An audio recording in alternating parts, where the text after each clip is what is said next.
Welcome to the Golden Valley Light Railway video platform.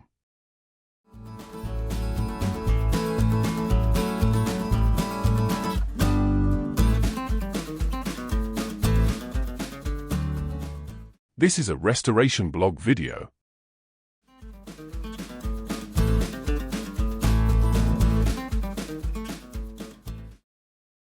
Baby Jane Restoration Blog. Number 2. November 2020. GVLR 5, Baby Jane, Restoration and Recommissioning, a blog, by Andy Kemplen. I ended the previous article saying, when normality returns, I will mark out and drill the side rails, assemble it and have a trial fitting to check the function. Well, that was sort of what happened, but no one had expected the length of Lockdown 1 and the subsequent slow return to any normality. I ended up making another visit to the GVLR works to remeasure things due to the passage of time, inducing doubts. Following my remeasurement of the control box, I was able to complete the first stage of construction of the contactor housing, for which I had designed and machined the end plates, before lockdown. This involved marking out, cutting and drilling the insulating tuffnall. I was able to do it in my own workshop at home, using my grandfather's turn-of-the-century hand-cranked pillar drill with hydraulic feed.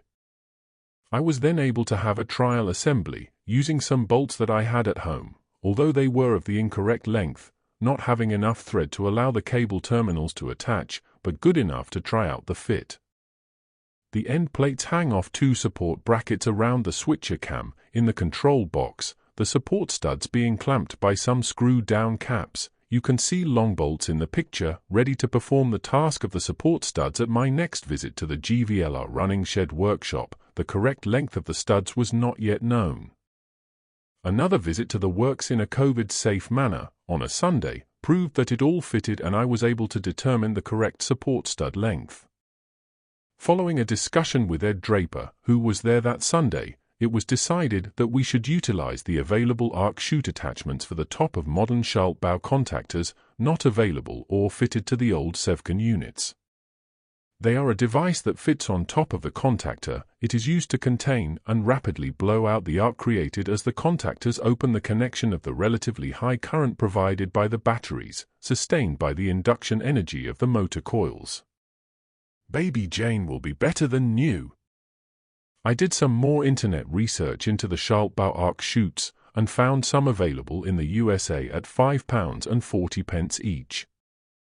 We need 4, one for each contactor, but even with the postage the total was cheaper than buying one from the UK supplier, just like the contactors were. Presumably these were surplus stock, so they were hurriedly ordered from the USA after an email conversation with the loco owner. When the arc chutes arrived, I arranged a further visit to the works for another trial fitting session. I had made the support studs at home, so this time a complete fitment could be made to allow an exact measurement to be taken from the cam in the control box to the contactor switch roller plunger. I had made my design of the contactor carrier, so when fitted, the roller plunger was close but clear of the cam in the open and up position, so precise positioning could be achieved and allow provision for adjustment due to wear by using spacers and shims. An initial spacer would have to be made to ensure the correct 4 mm working stroke was achieved without exceeding the additional 2 mm free stroke of the contactor. I used a series of small drills of known diameter until I found one that just dragged on the sprung roller plunger. To measure the exact gap size, added 6 mm and the answer, by simple maths, gave the required spacer thickness. As it happened, I was able to find some loose nuts of the correct thickness to perform as temporary spacers, so a full operational trial was possible. This short video goes from notch position 0 to notch 3 and back again. And then, this image breaks it into the 4 individual positions, notch 0, notch 1, notch 2, and notch 3. So as you can see, it all works. What next? I will make proper spacers of the correct height, and then before it is wired up and tested under power, all of the other components in the control box will need to be cleaned, inspected, renovated, and repaired where necessary. We have also received some wiring information from Brian Lawson at Allen Keefe Limited, which I am studying and am in the process of creating a complete schematic from for the 3-speed control box.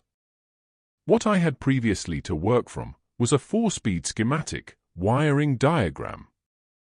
Once this has all been done, the control box lid will be trial fitted and modified where needed, as the arc chutes will be a very tight fit, maybe too tight. This can be seen in the picture of the fully assembled controller. You can also see in that picture that the battery condition gauge is missing. It should be in the bracket with the large round hole. I am on the hunt for one of those currently as well. Lockdown 2 update. As Lockdown 2 was forced onto us, I have been able to stay safe and keep on with the project by collecting the entire controller back to my workshop at home. I did careful study and testing of the internal low current control wiring, then using the original wiring information that we had and the drawings from Brian, I produced a wiring diagram correct for Baby Jane. I now felt comfortable that I would be able to correctly reassemble it, having a diagram, so I proceeded to strip it completely to pieces ready for cleaning and renovation, as seen in this image. When taking it carefully apart, a few problem areas were identified, such as a sticking micro switch, an out-of-place bushing piece on the camshaft, and there was also a small actuating rod inside the dead man's handle that was crudely made from an old screw that was not the correct length. Was that a down-the-mine running repair? Probably the cause of the misplaced bushing as it pushed too far. Upon close inspection of the sticking micro switch, it was found to have a broken and cracked casing. I was able to read off it though a manufacturer and part number, Craig and Derricott Limited, A2A20A. After a bit of online searching I found the exact part available, new old stock on eBay, for just £10 with free postage. It has been ordered. Interestingly, the horn push button, which is also made by the same manufacturer, has a date stamp sticker of 0679. My next major task after the cleaning and reconditioning of all the components will be to make up a new internal control wiring loom and to test and refit the contactors and also test them. Andy. That concludes this restoration blog. Please consider to like this video by checking the thumbs up symbol. You may want to subscribe to the channel to see further episodes and other content on the GVLR video platform.